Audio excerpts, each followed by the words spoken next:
I'm happy for them. Both of them, like each other, and that's what a plus that is. They care about each other, and that's I think that's the most important thing. The older you get, you want these guys to have somebody they can settle down with and that whole deal, and so. Andy Reid began by congratulating Travis Kelce for bringing Taylor Swift on his podcast, acknowledging what a big moment it was for both Travis and the team before moving directly into updates on the roster, reading out the players not practicing. That day, Stool was out, Maris was out, Driscoll was out. Kareem Hunt had a quad contusion and his status was still to be determined, with Andy still deciding who would play and who would rest. There was a chance some starters might sit, or at least play shorter, because the coaches wanted to see more from the young guys, give them real chances in the upcoming game, and make sure GM Brett Veach and the coaches had enough film to judge. Everyone else practiced and put in a solid effort. Andy was asked if the third preseason game would impact playing time, and he agreed, saying it was possible players would see more snaps then. He praised the people at camp, the staff, who fed, housed, and took care of them, kept the fields pristine, cleaned up the facilities, and made it all work. The players came in with the right attitude and worked hard, never having a down day or a hiccup day where things went wrong, and he appreciated their focus and the mix of weather that made for productive practices.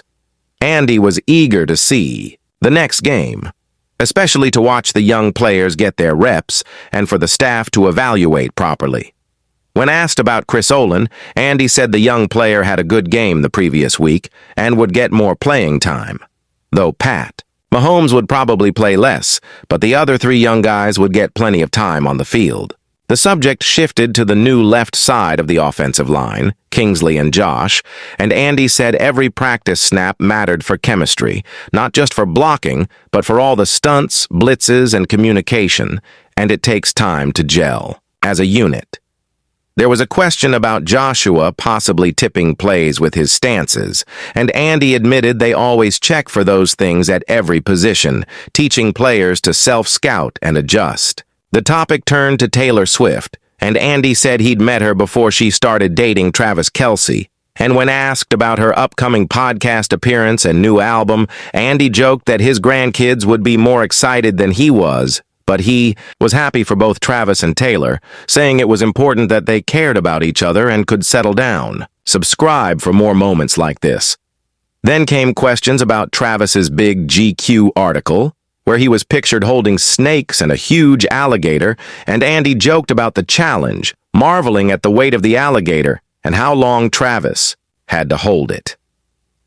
The conversation moved back to camp and why there hadn't been any hiccup days, with Andy crediting the team's senior leadership, guys like Travis Kelce, Pat Mahomes, Chris Jones, Nick Bolton, Juju Smith-Schuster, and Trent McDuffie, players who didn't want to miss any practices or even a single rep, setting the tone for everyone else.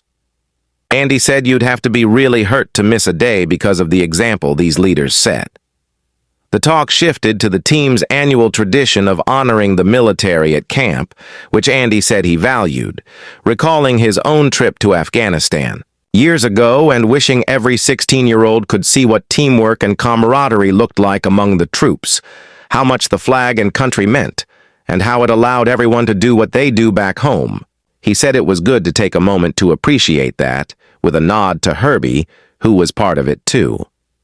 The attention turned to Taylor Swift again, this time in a podcast setting, introduced as a singer, songwriter, producer, director from Nashville, but actually hailing from Reading, Pennsylvania, the most awarded artist in American Music Awards, Billboard Music Awards, and iHeartRadio history, with 14 Grammys and the only artist to win Album of the Year 4 times, just coming off her record-breaking Eras Tour, 149 shows. 51 cities, 5 continents, the most attended tour ever. Her latest album shattered streaming records with 1.76 billion streams in a single week. As a Chiefs fan, she was introduced with a nod to Travis's 19 wins, 2 AFC titles, and a Super Bowl, then welcomed warmly to the New Heights podcast by Jason Kelce, who joked about the energy of her introduction and his own reaction. Taylor thanked them for having her, calling it her favorite podcast, and acknowledged the male-dominated sports audience, hinting at her unique presence on the show. The focus then shifted to Travis Kelce's career, with speculation about retirement, looming as his production had declined over the past 2 years, making the end of his NFL career feel closer. In a new GQ profile, Travis admitted the drop-off was likely due to shifting focus away from off-season training, spending more time on acting and entertainment opportunities, and less on football prep. He didn't regret exploring those new fields, but said his pride in his work ethic made it hard to accept seeing his performance dip, feeling these last 2 years hadn't met his standards. Travis was self-aware about the situation, recognizing he'd been focused more on building his brand off the field, doing ads for Campbell's Chunky Soup, T-Mobile, Bud Light, Experian, State Farm, Subway, Pepsi, Lowe's, and spending time. With Taylor Swift, whose relationship also took up much of his time, though he didn't mention it directly in the GQ piece. The outcome was that his 2023 stats were the worst since 2015. And in many ways as poor as his rookie year in 2013 when he only played 1 game. But Travis knew what people were saying and made changes, moving his off-season base to South Florida to train with speed and agility coach Tony Vanny, someone he'd worked with years ago but left behind when he moved to Los Angeles to focus on his film and TV career. The hope was that this renewed focus would help him finish strong, especially since he was in the last year of his contract, maybe his final NFL season, and he wanted to be at his best for the Chiefs, chasing 1 more Super Bowl.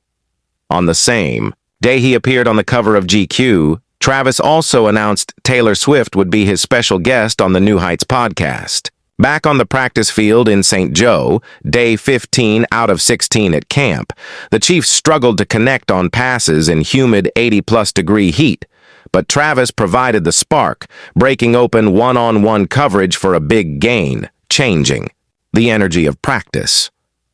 Passing game coordinator Joe Blameyer said that moment turned things around, calling it a fountain of youth play and showing the veteran impact Travis still had, digging deep in full pads and leading the way.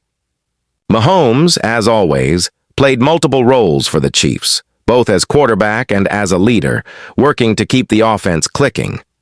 The team powered through tough practices, and even when things got sluggish, veteran moments like Travis's big catch lifted everyone's spirits and set the tone for the younger players. Andy and the coaches kept evaluating, looking to balance playing time, get the most out of preseason, and set the team up for another run at the championship.